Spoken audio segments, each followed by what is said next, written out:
We identified two focuses really, one at Key Stage 3 and one at Key Stage 4. Working in partnership with the teachers in the Welsh and English department, we devised a literacy booklet, a triple literacy booklet, to be given to Key Stage 3. So Year 7 and Year 8 have already had theirs. There were two strands to it. There's a marking code, and then we felt we had to go back to the basics of grammar, where the children, although they do it in English, in French and Welsh lessons, could not necessarily remember from one to the other. So we thought we all had to go and tackle it together. So we've gone back to nouns, adjectives, adverbs, very, very basic, explaining, or giving examples in English, Welsh and French, but also with a little note, careful. For example, in French, remember, every pronoun will have a different ending. You know how they work in Welsh. For example, with the adjectives, remember they've got to agree with the noun. Then we've got some subject-specific pages. For example, Welsh went for the mutations, French for tenses, because we think they struggle with them.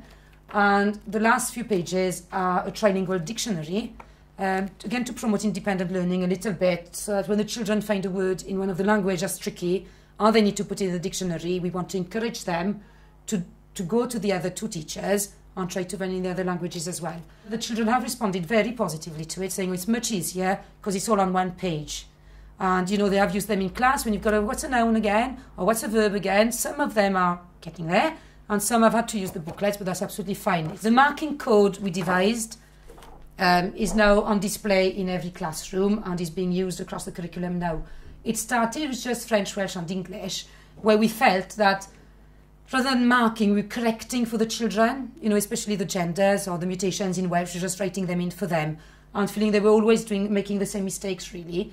So we decided to devise this marking code to make the children think about where they're going wrong. So, for instance, if there's a grammatical error in the sentence, we put the whole sentence in brackets, in that kind of bracket, and the children know they've got to go back and look, right, what's wrong with this? So we felt, rather than us, you know, writing it all the time, getting them used to the idea of they've got to go back and check it. The reaction is that at least once a month is that the children will have to reproduce the piece that has been marked using the code and present it back to us, like, this is what I've done, this is what I've looked at.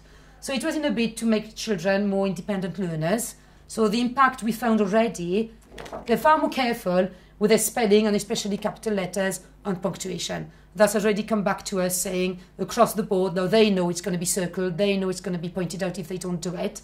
What we also did at Key Stage 4, we felt that our priority was speaking and listening, where we felt that children are not particularly confident learners, and we wanted to help them with this through the use of drama and role plays.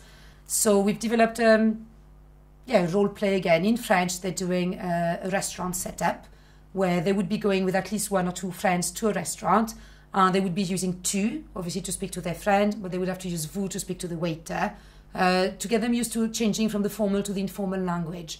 And I think in English they felt the same. You know, because just you, sometimes they're not quite sure how to speak appropriately to people, especially to the adults. So if through the languages and through role plays, perhaps we could address this issue a little bit more. We have already noticed, especially in French and in Welsh, that they're aware of the tu and the vous, the ti and the ri, and they, you know, on the verb endings as well in French. We have been looking, obviously we've had to work on that quite a lot, the ez for vous, etc.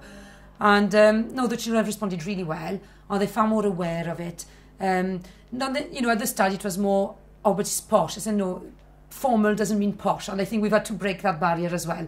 Formal is not necessarily posh, it's the choice of language, and just in French and in Welsh, just using the vous already takes you to a different register.